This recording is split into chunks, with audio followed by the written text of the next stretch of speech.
Well, Kate, it's the penultimate game of the PWR season coming up this weekend. How are the squad feeling going into this one? Squad are feeling good. We've had a few weeks off in the last month, so we're raring to go, I think. This will be a good lead up into our next game with Quins and then on to the semi-finals as well. Sale this weekend, we've seen they're capable of causing some upsets this year. They got the better of Exeter earlier this year. We're certainly going to have to be on our game, aren't we? Yeah, it's a bit of a habit of theirs, upsetting teams at the end of the season. They did Bristol last year, Exeter this year, but we're determined it's not going to be us. There's no chance that we're going to be losing another game this season, and this is another game where we can work on some of the stuff that we want to take into the business end of the season. And for your perspective and individual perspective, you got some great game time this season, particularly in that back row.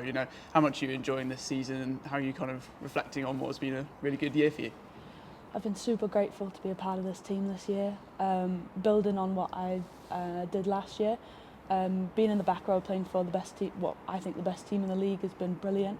I've learnt so much from the other girls that I've been playing with, like Alex and Beth Ann, and it's been brilliant to be able to play with some amazing players.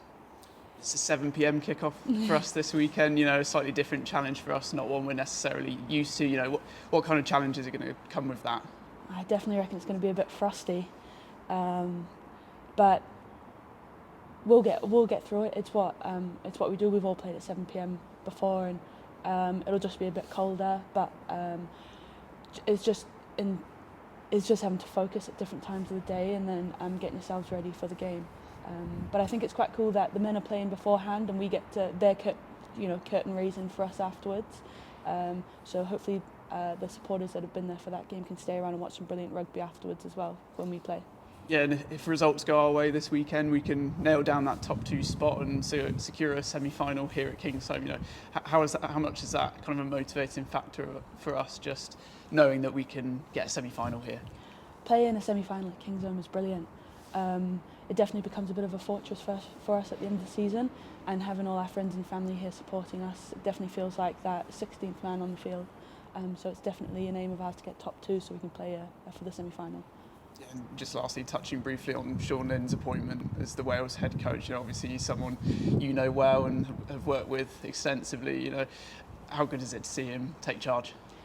I think he's been a brilliant appointment for us. All the girls that I've talked to are just really excited to rip into Six Nations and see what we can do for the end of year at the World Cup. Thanks, Kate. Good luck. Thank you.